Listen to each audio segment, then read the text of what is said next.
I welcome you to this story, and this is about Peter meeting a few years later Malchus, who was the individual of whom Peter tried to lop his head off, or he ended up cutting his ear off in the Garden of Gethsemane.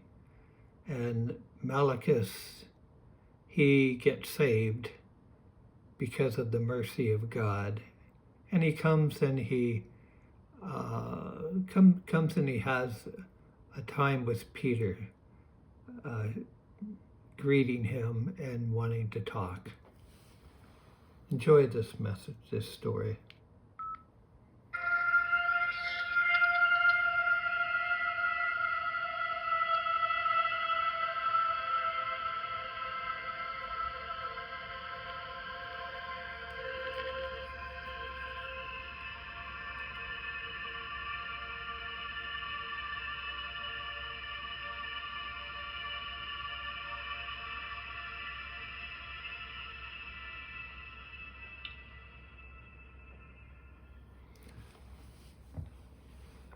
Malchus moves through the bustling streets of Capernaum with a quiet confidence he had not possessed 8 years earlier. He had come to visit Peter in his hometown. The afternoon sun warmed the stone walls, and the air carried the familiar scents of baking bread and olive oil. He spotted Peter near the courts in the center of town. Peter, the big Galilean fisherman, now a respected leader among the followers of the way. Peter was speaking with a small group, his hands gesturing earnestly. Malchus waited until the others drifted away before stepping forward. Peter, Peter, he said softly. The apostle turned, his strong face lined by years of hardship and grace. He studied Malchus carefully, brow furrowing. I'm sorry, friend, I just can't place you. Have we met before? Malchus offered one gentle smile. Yes, in a dark night many, many years ago. You came pretty close to lopping my head off that evening. And Malchus smiled. The color drained from Peter's face. Recognition now hit him like a blow.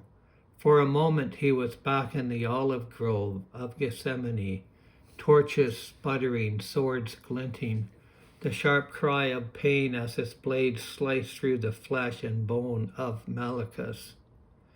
An ear lying in the dirt, Jesus bending down in the chaos to touch the wound, and the ear whole again. Malchus, Peter whispered, his voice breaking. He dropped his head and his shoulders sagging under the weight of memory. Oh, Malchus, I'm so sorry. I'm deeply regretful. Tears gathered in his eyes as he reached out and gripped the other man's shoulders. I've relived that night 1,000 times. I was reckless, angry, faceless. I thought I was protecting my Lord, but I only added violence to his suffering. Can you forgive me? I beg you, friend, to forgive me. Malchus placed his hands over Peter and lifted his gaze. Peter, I forgave you long ago. I'm a brother now in the Lord. The moment Jesus touched my head, warmth flooded through me and the pain vanished.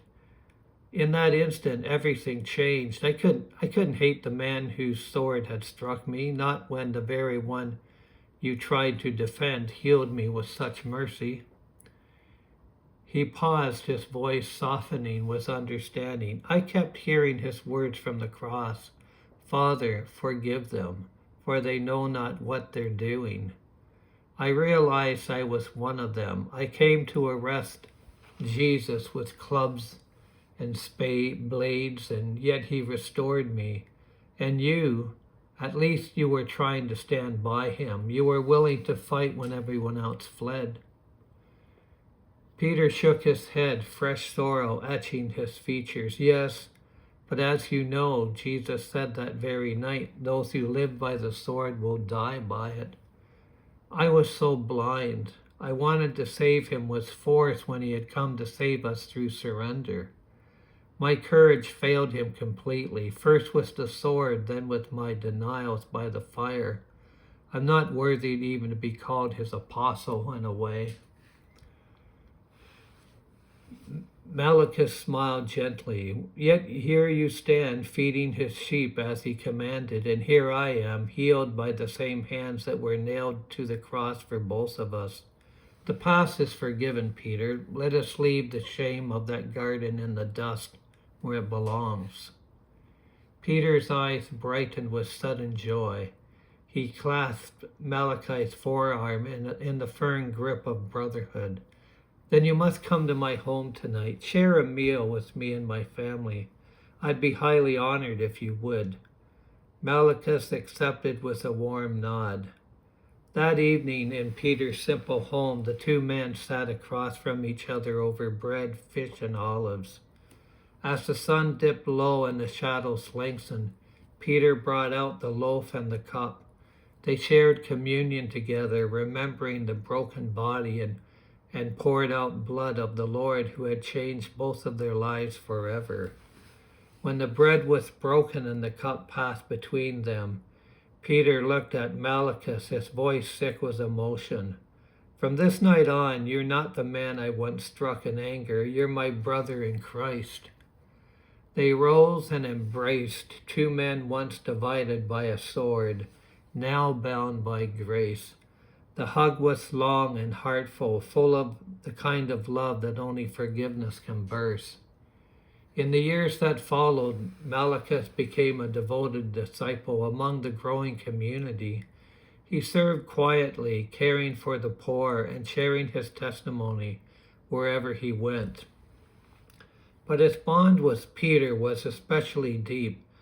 They greeted each other with the same warm embrace every time they met.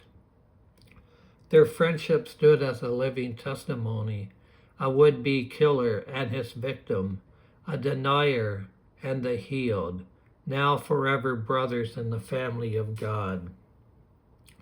Where once there had been screams and steel in the darkness of Gethsemane, now there was only laughter and shared meals and the quiet joy of redemption. The ear that had been cut off was made whole again, but far more had been restored between them, their hearts, their past, and their future in Christ. And every time they broke bread together, they gave thanks for the man in the garden, whose touch turned violence into an everlasting friendship.